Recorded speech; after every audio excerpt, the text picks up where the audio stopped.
What is up, creative athletes? Welcome back to the podcast. In today's episode, we are talking to Vince Caffiero, or as I say, Cafecito. He is the art director for the Tampa Bay Rays. Vince, what's going on? What's going on? We're also here with Ross, as you know, Yoshida, senior design director for the Los Angeles Dodgers and jersey logo. Let's call you a aficionado. I like that. We're going to find out a little bit about Vince, talk about what inspires him, what challenges him, what problems he had as a child. Let's get into that. No, man, let's get into the good stuff. Going way back.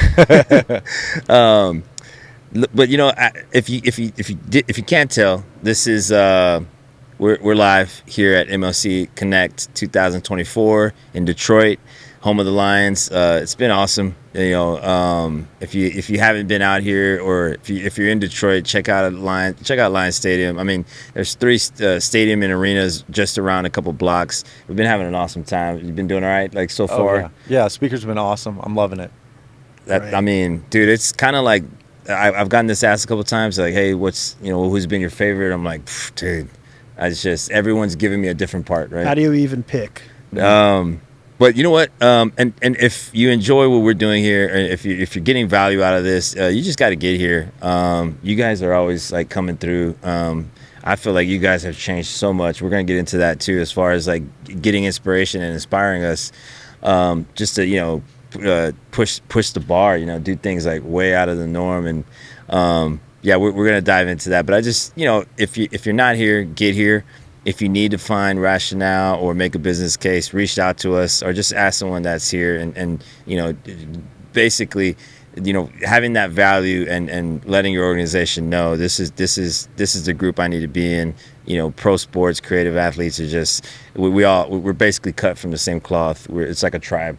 So this is honestly just a conversation. Let's just jump right into the episode if that works. I'm going to just talk a little bit about your background so we kind of know where you were and what you've done.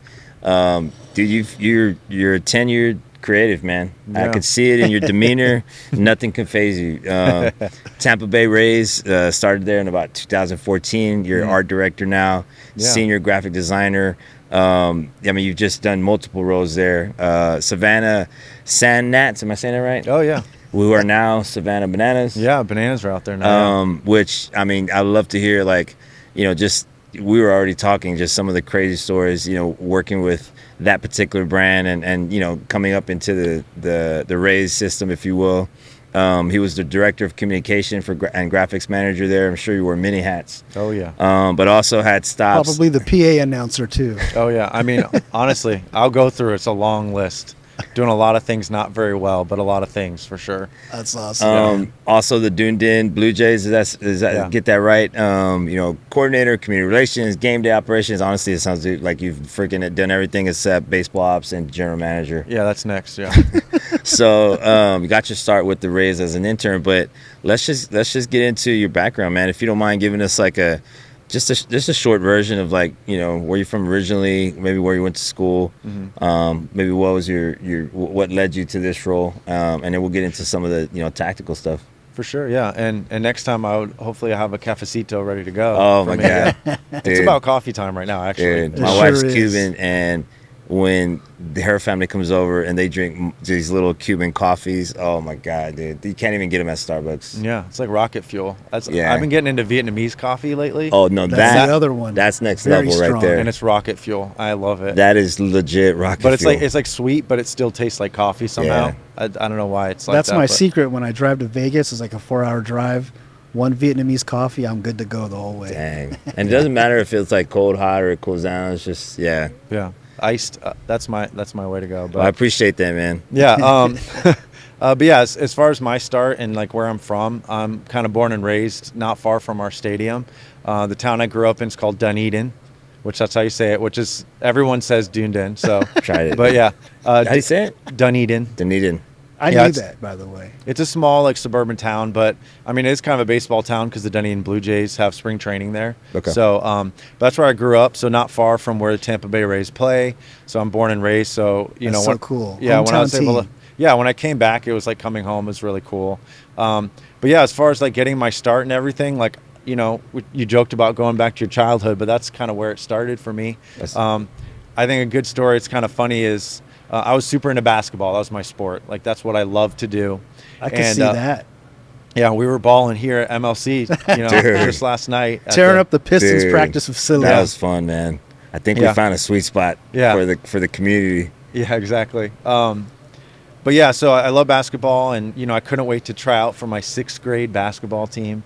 And I'll never forget that, you know, leading up to, instead of like getting shots up, I was like sketching the logo. And like, that's what I was excited about. I didn't know it at the time, but like the branding and stuff. So instead of getting my shots up, that's what I was doing. And I didn't make the team, and it crushed me. I couldn't handle it. Like, I didn't know how to handle rejection. Dang. And that's like kind of where my being an athlete kind of ended, honestly, because I just didn't bounce back from that. You didn't have a Michael Jordan story. I didn't. But you know what I did instead is I got really into music, and I kind of taught myself how to play music, and that was really like different because, you know, I was kind of good at it instantly, first of all, but also it was one of those things where it wasn't what anybody else said that mattered to do that. And, you know, that's what I taught myself how to do. And really that's kind of shaped my whole life and my whole career. And that's because, you know, I got into it, and it was really just me and my friends. All my friends were skateboarders. We were all into punk and hardcore and underground hip hop and all those like kind of mediums. It was all about doing it yourself. And like, you didn't ask for permission.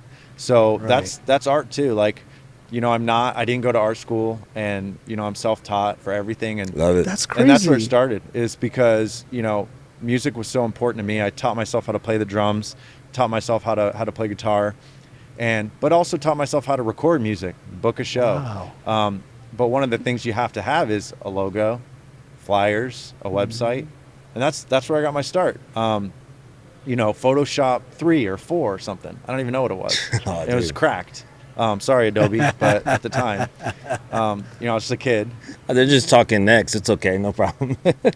Yeah, exactly. Sorry. You know, I'll take a free copy now, but yeah. So I just had to teach myself that, and that's really where it started for me, and that's where my passion for creating. That's where I realized that that's what I love to do, is just make things for the sake of making it, to express myself. And yeah, so and around what age was that? That was like, you know, just being a little kid and like learning how to draw and stuff, and then into middle school. But when I started playing music, it was in middle school. That's where I quit basketball. No Michael Jordan in me for that. And I switched to music, and that's what it all became. And actually, it was so serious for me that, you know, I got into a band and I toured, and that's what was important to me. So I actually didn't go right to college. And that kind of changed everything, because when I did decide to go back after I had, you know, toured the country, that's how I traveled, you know, with my friends. It was like a camping trip, you know, sleeping on floors, and we literally brought tents, and we're staying in tents, and, you know, we book our own tour, everything, you know, it was DIY. We did everything ourselves. So, but it was like the best time of my life. It really was. Some people, they backpack Europe. That's what I did. Yeah. I'm sure it changed you. Oh, absolutely. Especially because I didn't really travel a lot growing up. So that's when I really like saw the country for the first time, is touring. And but because of that, I finally realized, all right, it's time for me to think about what I really want to do. So I did go back to college, but, you know, I was an older college student. So that's a different experience too. Yeah. Right. I ended up majoring in sociology, long story short, because it can get a little boring. That was my major. It's important to me. It like kind of shaped my worldview. Sociology did. But I had this interest in sports still. I couldn't shake it. So I minored in mass communications, because I thought I was going to do sports radio. And I ended up getting an internship with the Rays doing community, because that's kind of connects to sociology. Yeah. Okay. And and you know, there's a lot of luck to that, and there was a lot of things that had to fall in place for that to work. But, you know, long story short, I still remember all the names of the people that gave me a chance and took a chance on me. And, you know, somehow I got into design, and it's really just because, you know, you never know who you're going to meet and who's going to have an opportunity for you. Right. It might not even be someone you're working with directly. It just might be their buddy across the way in another department. Yeah. And that's what happened with me. And when I went and got a job with the Dunedin Blue Jays, still community, still not design yet. I noticed that. But that is where I started doing design because, again, back to that DIY mindset, there was a need for it. Like for my community job, I needed flyers and stuff. Oh, yeah. So I'm going to make it because I'll make it better, and I'll make it in Photoshop instead of handing it off. And PowerPoint. exactly, yeah. And word gets around at some point. And even though design was not my title, I was not brought there to do it at all. Before you know it, everyone's asking for help. Yeah, will you design this? Yeah. Will you do this social media? You're the guy. Wow, so you really just fell into this graphic design thing.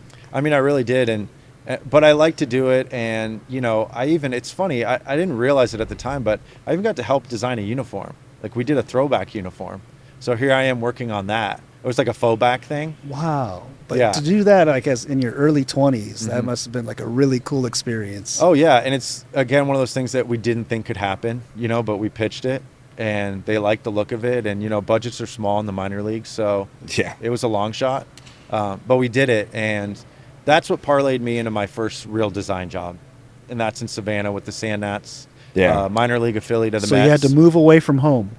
Finally got to move away from home to Savannah, which is a lot like home. Really hot, really hot and humid. So, but that's where I was like a designer for real, and I learned so much there. But I wasn't around creatives, and I think that's kind of key, is being around creatives. Yes. Yeah, you don't have that iron to sharpen iron, and that's something I will say. Historically, I think that's absolutely necessary. Like, you have to be able to, throw something off, like, show it to someone, get a gut reaction real quick with rationale, change it. Like, that process is, very, very much part of being a designer. Sometimes I see people like charging for a revision, like freelance, or I see like, in-house getting upset because it's getting changed. I'm like, that is part of the process. Like, you have to be able to understand the difference. And one thing I'll say is that I think looking at your background and understanding, like, going through those other roles, you had I would safe to say maybe a bigger appreciation for what you do, and also to use the term, like, you paid your dues and then some. So you probably, I know I was joking earlier, but you probably have seen a lot of stuff, man. So it's like, I could solve this, and but no, I love that, man. I'm a big, I hate to say this, maybe Ross, and you can give me your thoughts on this, but you can kind of see when a designer hasn't paid their dues, man. Yeah. You can get the sense. There's why There's not? an entitlement. Yeah, factor. and let's just say it. I mean, who cares? Like, there's just entitlement. There's this like level of criticism that's like or critique that's not embraced, and it's there's just different things, and it's hard to, like, how do you just give someone that? So is that something that you try to with your team, that you try to pass on, like, hey, you got to pay your dues? This is, I'm just curious, like, what are some of the characteristics in that regard that you look for that your team currently has? I think I can't help but like bring that influence in, and I feel like we look at our team, at least on the art team, as kind of blue collar, which cool. We're pencil pushers. It's not hard work in the way that real blue collar is. So I don't want to say that, but in the sense that nobody's bigger than like the brand, and nobody's above a project. We try and use that approach because I'm willing to do anything and pitch in and kind of pull the tarp, I guess you could say. In the minor leagues, everyone pulls tarp. Yeah. It doesn't matter what you're doing or who you are. It starts to rain or actually just even get cloudy, I guess. And you run out there and you grab a loop and you got to pull. And that's what we do too. So I think that's a big part of it is getting your hands dirty is really important, because you don't want to get out of touch too. But we want to make sure everyone gets a swing at the big special projects too. Yeah. No matter what your title is, you want to contribute. I love that, Dan. So that's like a carrot. Yeah. Yeah, you said a lot by not saying a lot. Yeah. By describing what you do, you've said a lot of what others just honestly don't. I know that was I've been in a system like that where I was like just asking, hey, how can I do that? Or can I try it? Or and that's, I have to agree with you, that type of mentality is honestly, it's a sign of a great boss, man. I just, talking to you here just for this last few minutes, I'd work for you. All right. I hope By the- everyone's listening. Warren, are you listening? By the way, I have pulled a tarp, Yeah. and I won't tell you why, but I was at a AAA stadium, and I did pull a tarp, and I never pulled a tarp before, and I just could not believe the smell that came from that tarp. It's hot and steamy and Oh smelly. man, I it's like embedded in my mind, man. Did you fall? I did not fall. Did it swallow you up? I was A not lot of going to people show up on the slip. evening news. Yeah, because like it comes in layers when you're sort of I guess when you're putting it on, because it's too heavy to just like pull out. So when you're putting it on, it comes in layers. So you're running on top of the tarp often to put it on and off, and it's slippery. And I've seen so many people just like eat it. And actually, my favorite tarp story is, and I got a reputation of being a tarp dodger, I was called, because I was always conveniently in the press box, pressing play on the emergency system, so I had to. But anyways, one time we did superhero night. This is in Dunedin minor leagues. And so we're all dressed to the nines to try and, do our part and like be a part of the team. I was Peter Parker. One of my buddies was like a full Jack Sparrow, like makeup and everything. And all of a sudden this huge storm rolls in. So we all roll out like legit heroes, basically. And there's like superhero music playing. And we run out to the field and we're pulling tarp. And I've never seen wind like pull it. It literally lifted me up. That was that moment where I had to be like, I gotta let go. Like I don't need to be tossed like 25 feet in the air over this. But it just made it hilarious because it's like the suspenseful music is playing and we're all dressed up. It's just like ridiculous. You have to like realize like, what am I doing here? Like, Yeah. So, I mean, I guess people didn't know, but you learn a lot about tarp pulling on this podcast. Yeah. But getting back to Grounds the Rays and creative, can you let us know what is your role, your exact role with the Rays? Yeah. Like, how big is your team? Who reports to you? And what department are you in? Yeah. So our creative group is it's called Rays Creative. Love it. We kind of shed the creative services part of it over the Great. last couple of years, which it's language, so it matters. We try and see our group as collaborative rather than like working just for a stakeholder. We just like work with them. So we're Rays Creative. A good time to mention that we also do all the creative for a minor league soccer team, the Tampa Bay Rowdies. They play in the USL. Go Rowdies also. Let's go. Go Rowdies. So we do all their stuff too. But yeah, our creative team has 19 folks in it. So it's like pretty big. That's huge. 19. Yeah, we're pushing out a lot of work. Just when I think that, we've got enough bandwidth or people to cover the bandwidth, we look at our numbers and it's up again every year. So wow. yeah, we've got a big team. It kind of starts with our creative VP of Creative and Brand, which is Warren Hypes. I know you guys both know Warren. He leads our whole team. And Shout out Warren. Yeah, shout out to Warren.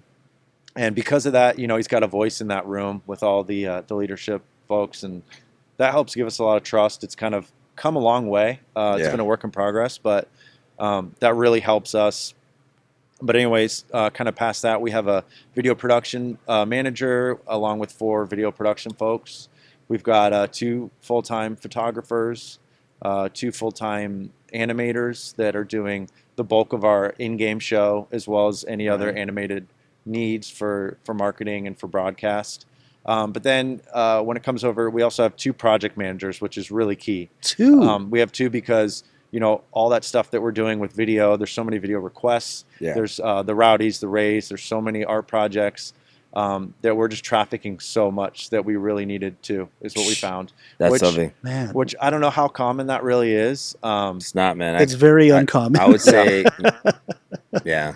I mean, I know the Dolphins had 2, but it's just in baseball, forget it. I mean, no, that says a lot, man. And that's what one a thing. great setup. Yeah, and every day, I mean, we're thankful for those project managers. I mean, they're so talented. Shout out Sharon and Teddy. Sharon and Teddy. Shout out for real, because they're keeping us on track. But there's also so much that comes into my role, which I guess to close that loop, on the actual art team, we've got 5, soon to be 5 full-time designers plus an intern. And then as art director, my role, which I also design as well, You is to jump really in there support. still. Yeah, exactly. Yeah. Yeah. I'm still pulling tarp. Full circle. Yeah. But, my role really primarily is to kind of support all those folks in the art team and kind of make sure we're on the same page, focus on development, all that stuff. But yeah, that's how we're situated. There's a lot of moving parts, and we're putting out a lot of work. Yeah. That sounds incredible, man. Yeah. So your background has been baseball, and then some. Yeah. And you've kind of shared your journey a little bit about, being an artist at a young age and translating that into music. But it just kind of feels like your life has been baseball. Why was sports creative your path? Like, what advice would you give to someone looking to break into the industry and get where you are? I mean, it sounds like you really, I mean, based on your career path, you this is what you wanted to do, but it also sounds like, something similar to me. I didn't even know it exists really until I was, like, honestly, I don't know if I really don't say this much, but until the moment I applied at the Houston Dynamo, which was my first sports gig, I would say maybe that process was like 6 months. I honestly did not know sports and creative, collided at all. Yeah. I mean, like graphic design, I just thought it was like advertising only, and I had no clue how things came up in these stadiums, like zero clue. I just figured, honestly, it was people at the stadium in that moment making it. I mean, I was, pretty young, but also it just didn't dawn on me. I mean, I knew people weren't like instantly creating it. I just figured, I don't know, there's people up there that are making graphics, and that's it's more like just a game day role and not like a career. And so, yeah, I'm kind of curious. What do you recommend for someone, or what are just some tips? Wanting to kind of go on that path, and maybe it's something that you didn't do, but you've seen it, or you've had a chance to be involved in it. Yeah, I think when I think of that and when I talk to people, I think there's kind of two different things you got to think about. One is, what your passion is and what you really love. I think that in a way, for me, I just wanted to get into sports, and that's why you saw me doing, That's cool. Community engagement, and that's because I really loved it. I wanted to be a part of the team. Little did I know that talent I had, or at least that passion I had for creativity that I've been doing my whole life anyways, was something I could do. Like you said, that didn't really even dawn on me. I didn't even put two and two together until I got to do it. So if that's your path, then you got to be willing to, do anything you can in the world of sports to get your foot in the door. But if it's creative, which if you're listening, that's probably the more likely path. It's just, you got to focus on that love of art and design and video and storytelling, because that's what's going to get you there. The sports is secondary, because really, we're an entertainment business, and there's lots of entertainment, companies, right? You can work in film, you can work in all kinds of stuff, and this is just one way to do it.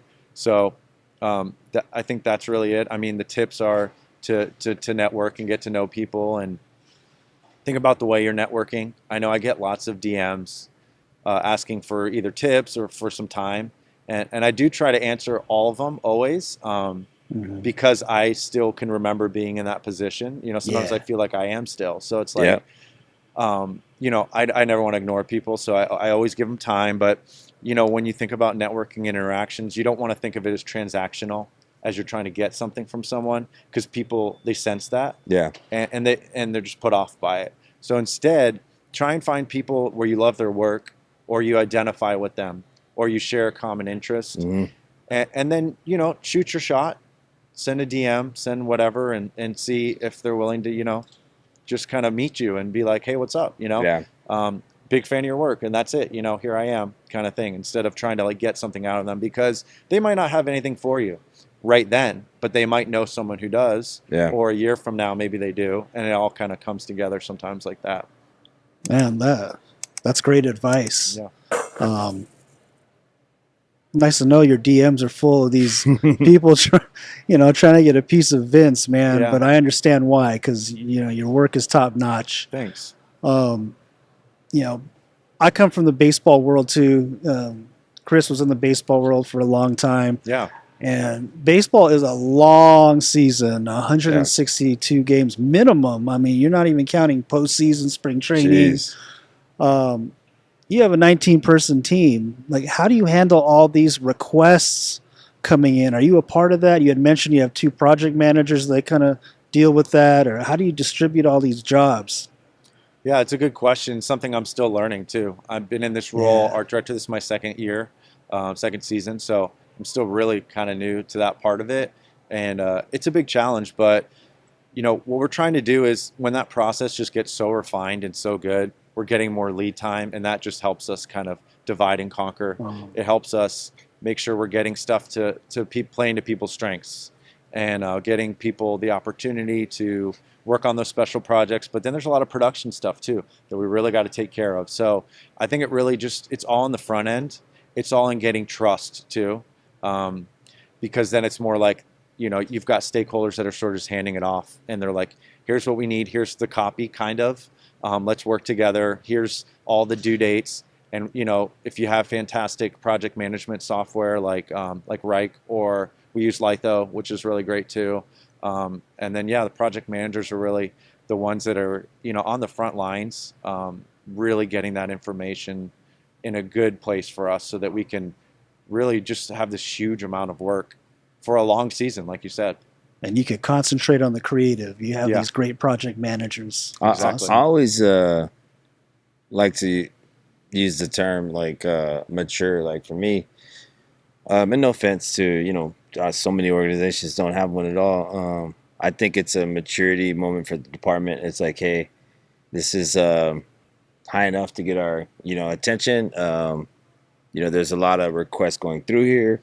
I don't know if you've ever heard me share this story, but I remember I walked into the IT kind of like hub, a bunch of like, IT is always in like kind of one big group. And they had like this dashboard on the wall, and it said like incoming request, priority status, and like,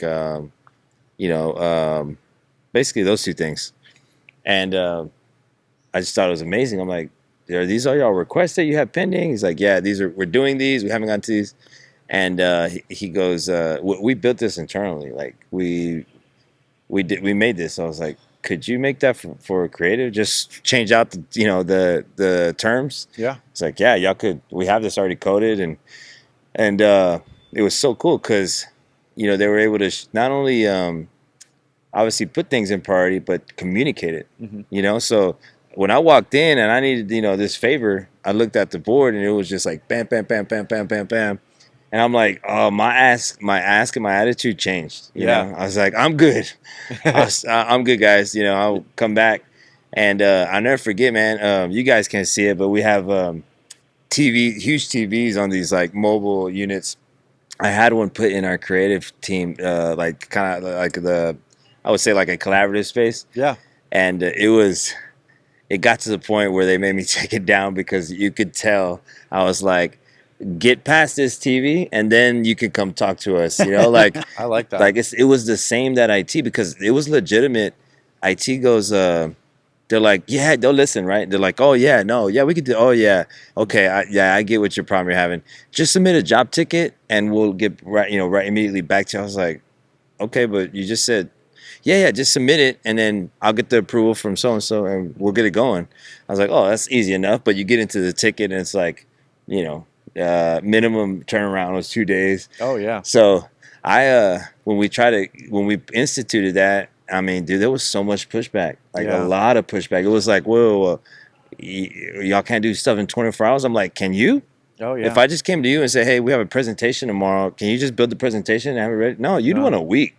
And so it was like a big rift, dude. We were, hey, VP was like, hey, y'all ease back. Like this has to be, eased into the process. Okay, how long does this take? 6 months. We like warned people it's coming. Mm-hmm. And but I always say, man, that like that project manager and just understanding process, because really that's what it is. It's not even the software. Yeah. It's just understanding process and being able to have someone not only manage that, but also like defend it and justify it. you know? Oh, absolutely. And that's what we have too. We have two really expert project managers, and they're constantly defending our work. And we've instituted some stuff, where if it's a rush job, someone's got to get approval from their leadership. Yeah, And it's just an accountability thing. for sure. And sometimes it's more almost preventative than anything, because it's Yeah. like, all right, I got to be ahead of my stuff. I don't want a rush job because I don't want to have to explain why it's a rush job.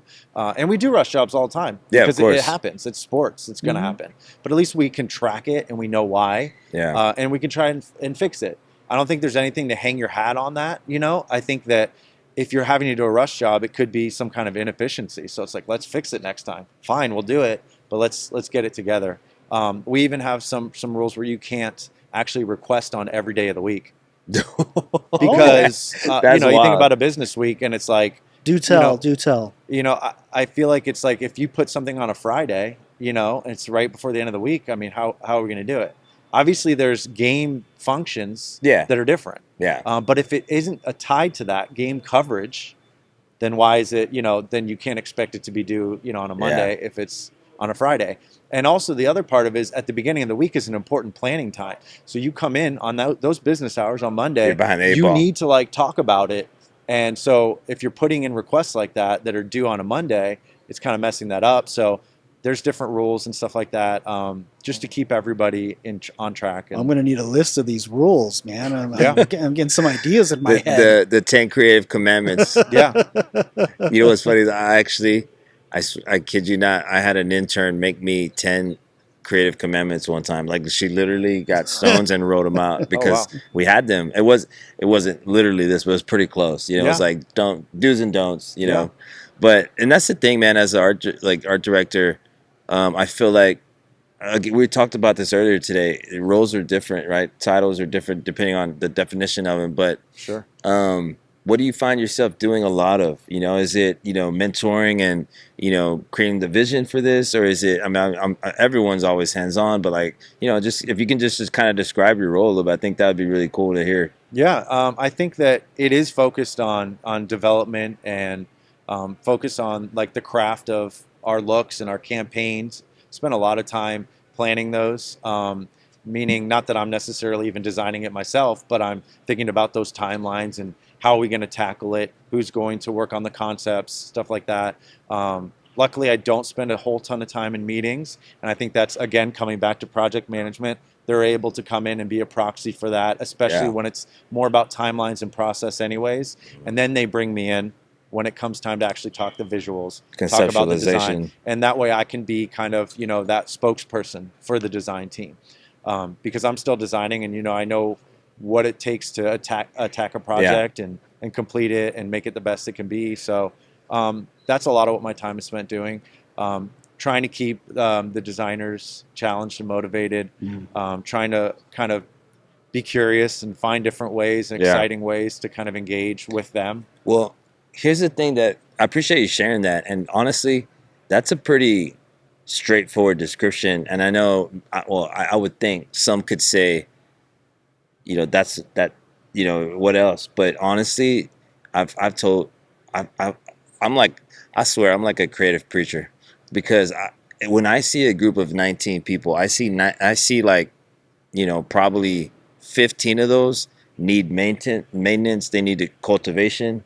They need just general like human capital management, right? Like that requires like, hey, issues, and then, but now on top of that, you're looking at creative people that are hungry, that are growing, outgrowing these roles, maybe developing new skills and promotion and cross training and dude, that's absolutely to me an art director. Now, don't get me wrong, I'm sure you come in and help flesh out a formal concept and kind of lead those bigger discussions on, hey, this is how we present, and I think you're probably, if I had to guess, the kind of the go-to for like communication when it comes to creativity. Yeah. But man, that's a role in itself, like what you just described, and that's enough. Like you can't have, in my mind, you cannot have, don't take this the wrong way, anyone who's listening, but you cannot have, how many total y'all said? About 19? Yeah, we got 19 Okay, you people. cannot have like 18 graphic designers and one manager or director. Like that's Yeah. that's you got to have the structure to what I would say like develop, you Yeah. know, and mentor all those Yeah, things. one-on-one time. Yeah, yeah. And in addition to that, I think the other part is being an important set of eyes. You know, one thing is I have to review every single piece of art creative. Of course, I'm not working with the video team. We have a video production manager, shout out Caitlin, who is doing that on that side. But for me, I got to see every single piece of collateral, which is hundreds, I guess thousands of pieces, Yeah. to be that critical set of eyes and that stage where we can still collaborate and make a better process before those stakeholders even take a look at it. Yeah. And I think that helps a lot because that's when I've noticed that's when designers like to make changes is at the beginning because they like to collaborate. For sure. And it's like, hey, I think some of the best stuff is like informal. Hey, come over. Will you look at this?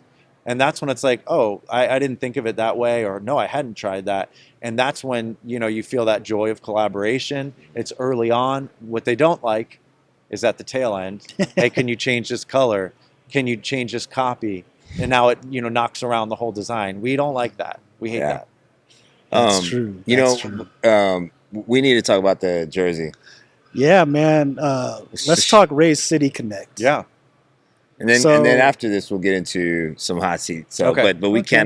cannot skip over this. Yeah. I mean, the Rays are one of the few City Connect uniforms that, you know, went pretty much unscathed by social media. Yeah. I know us as the Dodgers, I mean, we just got killed for ours, you know, unfairly, I will say. Yeah. But how did all of these different these different ideas, the colors, the throwback logo, the flames, the pelican, the bridge, how did that all come to fruition as one fluid concept? And I'm gonna interject here. If you're on desktop or if you're on mobile, look up what should they go Rays, Tampa Bay Rays, like 2024 Connect City Connect. Yeah, City honestly, Connect they jersey. should go to raysbaseball.com/cityconnect. Okay. Because we worked real hard on that mobile site, and I feel like that'll tell the story like better than I'm about to. Okay. So, but yeah, as far as like the process of that, definitely it was Nike, and it was our leadership team, and it was our VP of Creative Brand Warren Hypes. And because he was so heavily involved, we had a creative on our side just every step of the way. That's the key. And it was so key because it was a lot of collaboration. The whole uniform is so intentional, which I know all these City Connects, because this is new to MLB teams. NBA, they've been doing this for a while. Yeah. It was new to us. So, and we got a bunch of old teams like the Dodgers. Yeah. And, and so Traditional. I think that for us, we're a younger team.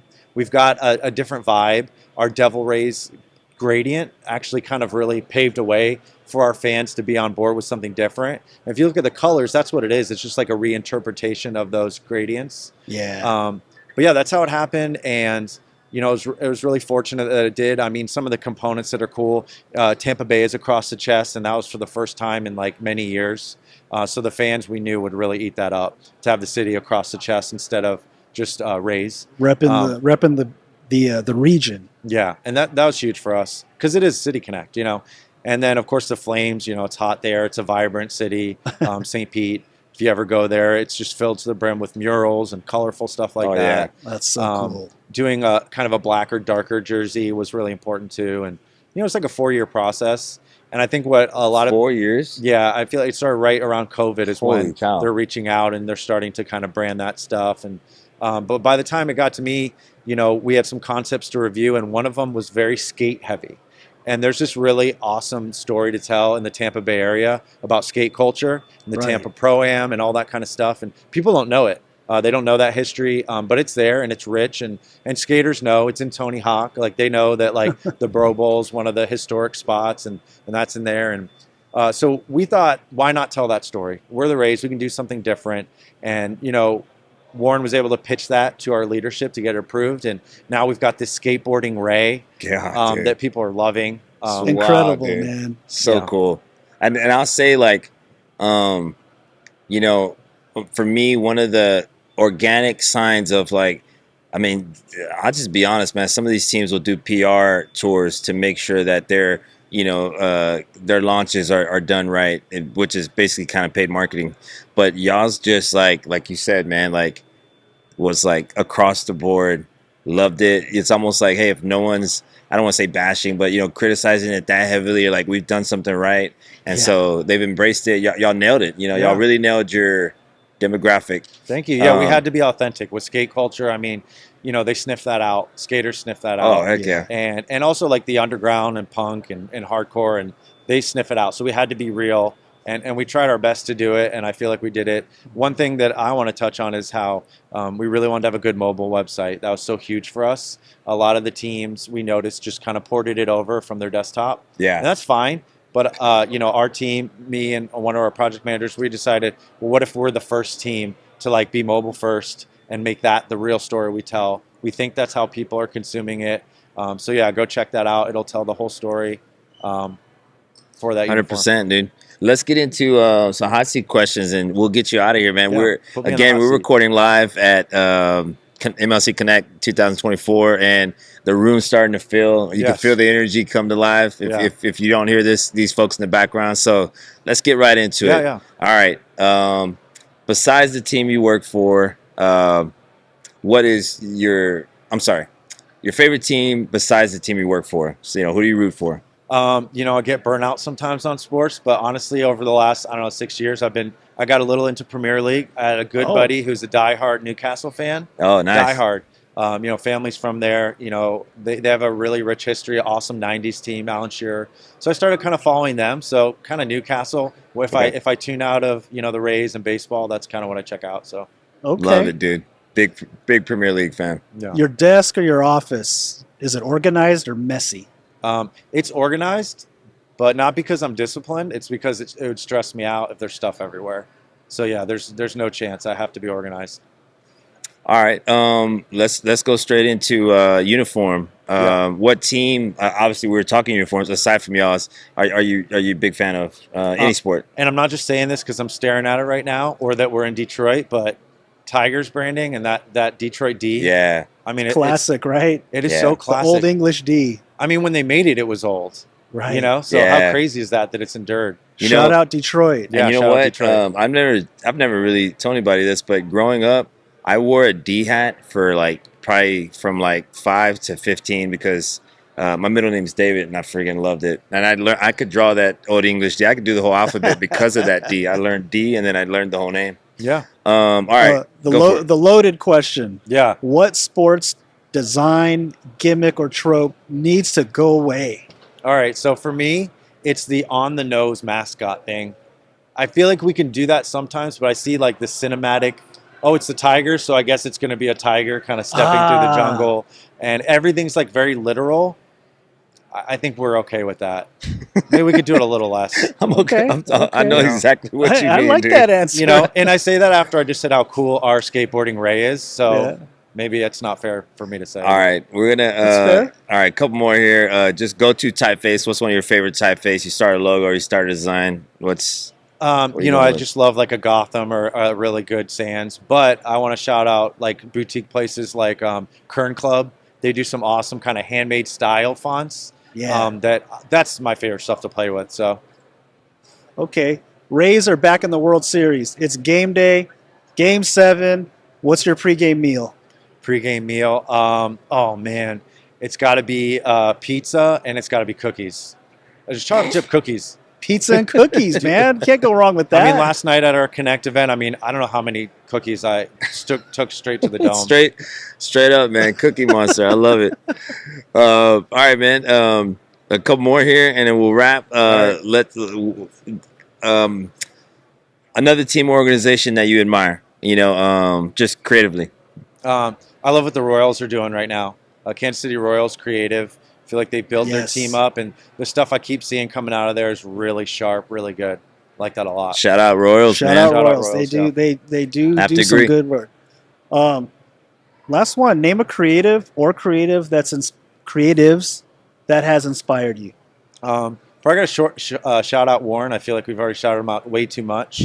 But you're giving him too much credit. I know, but it's true. He's kind of my mentor, and especially with me stepping into this art director role, he's giving me a lot of tips on how to kind of transition into management. And I've got a pretty fiery, passionate personality, and trying to find ways to kind of think about the way I use that in this different role. And and Warren just has a lot of experience, and he's been in the game a long time too. So Yeah, that's my shout out. That's we are friends with Warren, so we do know him, and I think that's what makes him a unique person. Oh yeah. Where can we find you on social or LinkedIn? What's the best place to connect with you for anyone who's like pulled something from this? Yeah, I mean, hit me up on LinkedIn. I'm under my name. Okay. On Twitter, I'm Can't Stand Vince. Okay. I am obnoxious, and so that's kind of there. And yeah, follow me on Instagram. My name Vince Caffiero. That's where I'm going to be posting my art and stuff like that, Okay. and some race stuff, some behind the scenes stuff here and there. But yeah, Cool, man. Well, I appreciate you spending time with us. I mean, again, we've known each other for a while, but I mean, it's just really good to hear, how you think, man. It's and I could tell you the Rays got a good one, and it's makes a lot of sense why you guys are doing what you're doing when you have people like you there, man. So thank you so much. Oh yeah, of course. Appreciate you, Vince. Yeah. Keep up the good work, man. Thanks, man. So Thanks guys, for having me on. thanks for joining us. Thanks for joining us for another episode of the Creative Athlete Podcast. We hope you learned something. I always end with if there's something that Vince said or one of us that just kind of resonates with you or one of your colleagues need to hear, just hit that forward button or tag them in the comments. For me, that means you care. It means you're passionate, and it means you're a good colleague in industry and pushing industry forward. With that being said, Vince, Ross, it's good seeing you guys. Good seeing y'all. We'll see you next time at the next MLC Connect.